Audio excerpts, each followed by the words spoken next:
Hi everyone. तो हमने question 8 number तक देख लिया है, ठीक है। अब हम क्वेश्चन नंबर 9 को देखते हैं, ठीक है। 9 से सबसे पहला क्वेश्चन, 9th क्वेश्चन है कि एक रिलेशन है आर जो कि सेट ए पे डिफाइंड है। सेट ए क्या है? X belongs to z. Condition क्या है? 0 से 12 तक है, ठीक है। जेड मतलब होता है इंटीजर्स। गिवन बाई दो रिलेशंस गिवन है, दो पार्ट है इस क्वेश्चन के, ठीक है। पहला है ए कॉमा बी, एक पेयर है जिसमें मॉड ए माइनस बी जो मल्टीपल ऑफ 4, ठीक है। दूसरा क्वेश्चन है ए इक्वल टू बी, कंडीशन है, ठीक है। हमें क्या शो करना है? इनको इक्विवेलेंस रिलेशन शो करना है। इक्विवेलेंस रिलेशन क्या होता है? जिसमें सिमेट्रिक, ट्रांजिटिव और रिफ्लेक्सिव तीनों होते हैं, ठीक है ना। उसके बाद क्या करना? Find all the set of elements related to one in each case, ठीक है। तो सॉल्यूशन देखते हैं इसका। सबसे पहला सेट ए डिफाइंड है कहाँ से कहाँ तक? Integers numbers, x belongs to क्या? इंटीजर्स। और एक्स की कंडीशन क्या? 0 से 12 तक। तो 0 से लेकर 12 तक सेट ए हो गया, ठीक है। उसके बाद रिलेशन आर क्या दिया है कि mod A minus B multiple of 4, ठीक है। तो for any element A belongs to, let say set A, then तब क्या होगा? ए कॉमा ए अगर बिलोंग्स टू आर है तो मॉड ए माइनस बी क्या दिखा, कंडीशन क्या है? Mod A minus B multiple of 4। अगर हमने ए कॉमा एक ए पे लिया तो ए माइनस से क्या हो जाएगा? 0, जो कि क्या है? मल्टीपल ऑफ 4 है। तो इसका मतलब क्या हुआ? ये रिफ्लेक्सिव है, ठीक है। ऐसे ही आगे बढ़ते हैं। मानते हैं कि A comma B relation are से बिलोंग करता है, ठीक है। तो मॉड ए माइनस बी क्या होगा? मल्टीपल ऑफ 4 होगा, ठीक है। अगर इसका हम नेगेटिव लेते हैं तो वो भी क्या होगा? मॉड बी माइनस ए, वो भी मल्टीपल ऑफ 4 होगा। तो यानी बी कॉमा ए भी क्या है? रिलेशन आर से बिलोंग करता है, तो आर क्या है? सिमेट्रिक है, ठीक है। इसके बाद मानते हैं, लेट करते हैं कि A comma B comma C belongs to R, ठीक है। तो इससे क्या हुआ कि mod A minus B multiple of 4 इस वाले से आ गया, और and mod B minus C multiple of 4 इस वाले से, ठीक है। दोनों को आपस में ऐड करेंगे तो क्या होगा? A minus C J multiple of 4। तो ए कॉमा सी भी क्या है? रिलेशन आर से बिलोंग करता है, तो आर क्या हुआ? ट्रांजिटिव, ठीक है। तो क्योंकि ये रिफ्लेक्सिव, सिमेट्रिक और ट्रांजिटिव तीनों प्रूव हो गया, तो आर क्या है? इक्विवेलेंस रिलेशन है, ठीक है। अब चेक करते हैं कौन कौन से सेट ऑफ एलिमेंट्स वन से रिलेटेड हैं। तो वन से रिलेटेड कितने, कौन कौन से एलिमेंट होंगे? 1, 5, 9। क्यों? क्योंकि 1 माइनस 1 क्या होगा? 0, जो कि मल्टीपल ऑफ 4 है। 5 माइनस 1 क्या होगा? 4, वो भी मल्टीपल ऑफ 4 है। 9 माइनस 1 क्या होगा? 8, वो मल्टीपल ऑफ 4 है, ठीक है। क्योंकि कंडीशन लिखा था कहाँ से कहाँ तक रहेगा, ए कहाँ से? 0 से 12 तक ही हो सकता है, ठीक है।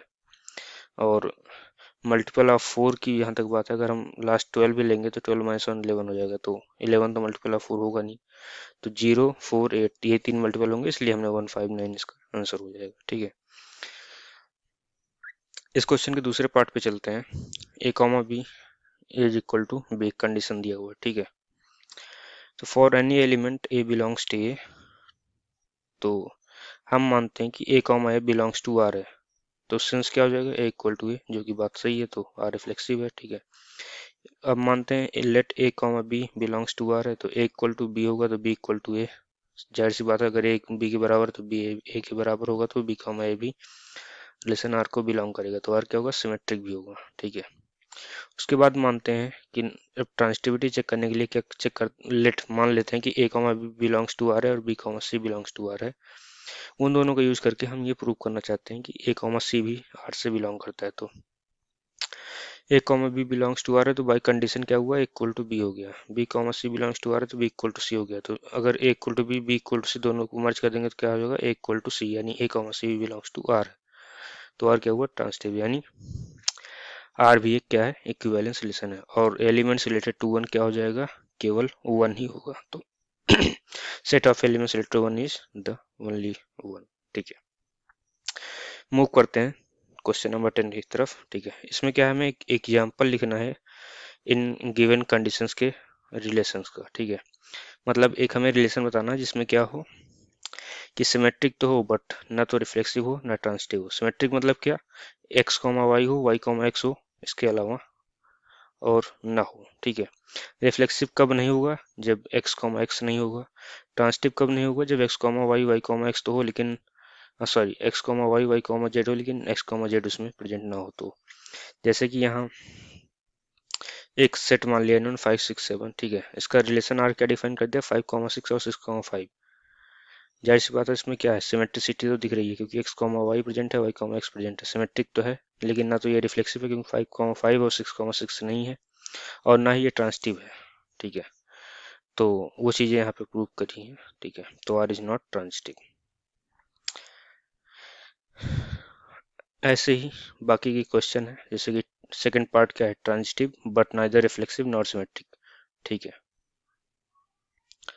तो सिमेट्रिक है बट नाइदर रिफ्लेक्सिव, सॉरी क्या है second question, transitive but neither reflexive not nor symmetric, ठीक है।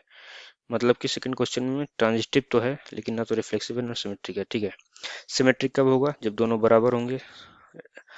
रिफ्लेक्सिव कब होगा? जब x comma y y comma x present हो। तो हमने कंडीशन ऐसा मान लिया ए लेस देन बी। अब इसमें क्या होगा कि ना तो एक्स कॉमा एक्स तो कभी हो ही नहीं पाएगा और एक्स कॉमा वाई भी नहीं, क्योंकि एक्स अगर वाई छोटा है तो वाई कभी भी एक्स से छोटा नहीं होगा, ठीक है। तो ना तो ये रिफ्लेक्सिव होगा और ना ही ये सिमेट्रिक होगा। लेकिन ट्रांजिटिव ट्रांजिटिव हो जाएगा, क्यों?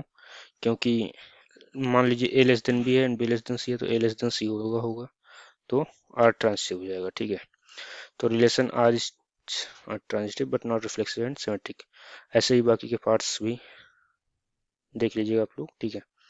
सिंपल है, बिल्कुल सेम है, ठीक है। आते हैं क्वेश्चन नंबर 11 पे। 11 क्या है कि हमें शो करना एक रिलेशन आर है, ठीक है, जो कि set A of points in a plane given by relation क्या है, पी कॉमा क्यू। एक पेयर है, distance of the point P from origin is same as the distance of point Q from the origin, ठीक है।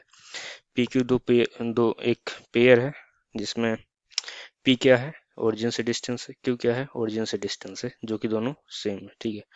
Distance of P from, okay, ये लिखा है कि distance of P from origin and distance of Q from origin is same, ठीक है, is equivalence relation. Now, further show that the set of all points related to point P does not equal to 0, comma 0 is a circle passing through P was origin as center, ठीक है। तो एक relation R है जिसमें क्या है, distance of P from origin distance of Q from origin same है, ठीक है। तो ये बात क्लियरली दिख रही है कि P कॉमा P जो है वो रिलेशन R से बिलोंग करेगा, क्यों? P की ओरिजिन से डिस्टेंस इस वाले P की इस वाले P की ओरिजिन से डिस्टेंस इस वाले P की ओरिजिन से डिस्टेंस क्या होगी, सेम होगी। तो x कॉमा एक्स प्रेजेंट है तो r क्या है, रिफ्लेक्सिव है, ठीक है। सिमेट्रिक के लिए क्या हम मान लेते हैं कि p कॉमा r से p कॉमा q r से बिलोंग करता है। इससे इसका मतलब क्या हुआ कि p का लेंथ q का लेंथ ओरिजिन से बराबर, ठीक है। तो q कॉमा p भी r से बिलोंग करेगा क्योंकि q का भी लेंथ ओरिजिन से p का लेंथ बराबर होगा, तो वो सिमेट्रिक भी है, ठीक है। ठीक है, अब मान लेते हैं कि p comma q q comma s belongs to r है। तो यानी P और Q का डिस्टेंस सेम है, Q और S का डिस्टेंस सेम है, तो P और S का डिस्टेंस भी सेम है, तो ये ट्रांजिटिव भी है, ठीक है। तो ऐसे इक्विवेलेंस रिलेशन प्रूव हो गया, ठीक है। इसके बाद क्या था कि set of all points related to P does not equal to 0, 0 will be those point whose distance from the origin is same as the distance of point P from the origin। तो in other words हम मान लेते हैं कि O 0, 0 origin है, ठीक है। OP क्या है, K है, ठीक है। Set of all point related to P at a distance K from the origin, तो ओरिजिन से के डिस्टेंस पे ओपी है और वो एक मूविंग पॉइंट है। तो अगर सेम डिस्टेंस ही रहेगा तो मूव करते करते वो एक सर्कल बना लेगा, क्योंकि सेंटर से लेके ओपी की डिस्टेंस हमेशा सेम यानी के ही रहेगी। तो अगर एक पॉइंट से अगर के डिस्टेंस पे अगर हम घूमेंगे तो वो एक सर्कल का पाथ बना देगा, ठीक है। तो इस तरीके से ये प्रूव हो जाता है। इसके बाद आता है क्वेश्चन नंबर 12। इसमें क्या है कि एक लेसन आर डिफाइंड है, ठीक है, T1 कॉमा T2, जिसमें क्या है T1 सिमिलर टू T2, ठीक है, ट्रायंगल से। तो प्रूव करना है कि ये इक्विवेलेंस रिलेशन है और 3 राइट एंगल ट्रायंगल्स कंसिडर करना है जिसका साइड 3 4 5 5 12 13 और 6 8 10 है। तो इन तीनों में से ये तीनों ट्रायंगल्स कैसे रिलेटेड है, ठीक है। सबसे पहले T1 comma T2, T1 is similar to T2, ठीक है। तो R इज क्या है, रिफ्लेक्सिव है, since every triangle is similar to itself, ठीक। R is reflexive since every triangle is similar to itself, क्योंकि अपने आप से तो सिमिलर होगा ही अगर T2 से सिमिलर है तो T1 कॉमा T1 क्या होगा, रिलेशन R से बिलोंग करेगा इसलिए रिफ्लेक्सिव हो जाएगा, ठीक है। अब मान लेते हैं कि T1 comma T2 belongs to R है, तो यानी T1 T2 के सिमिलर है, तो क्या T2 T1 के भी सिमिलर है, हाँ T2 T1 के भी सिमिलर है, तो ये भी रिलेशन R से बिलोंग करेगा तो R क्या होगा, सिमेट्रिक हो जाएगा, ठीक है। अब मान लेते हैं T1 T2 belongs to R, T2 T3 belongs to R, तो क्या T1 T2 के सिमिलर है, T2 T3 सिमिलर है, दोनों बात को कंबाइन करें तो T1 T3 के भी सिमिलर है, तो यानी R क्या है, ट्रांजिटिव है, ठीक है। तो R is an equivalence relation. Equivalence relation कब होता है, जब सिमेट्रिक, रिफ्लेक्सिव और ट्रांजिटिव तीनों रिलेशन कंडीशंस को सेटिस्फाई करता है, ठीक है। Okay, now we can observe that 3 upon 6 equal to 4 by 8 equal to 5 by 10 equal to 1 by 2, ठीक है।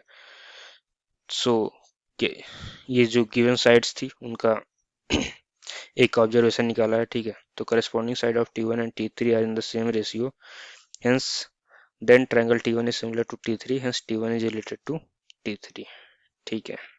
तो इस तरीके से T1 T3 के रिलेटेड है क्योंकि उनका सेम रेशियो में साइड्स उसकी प्रेजेंट है, ठीक है।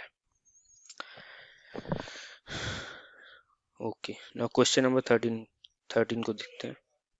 सो that relation R defined in the set A of polygons, ठीक है। R P1 comma P2, P1 and P2 have the same number of side is an equivalence relation.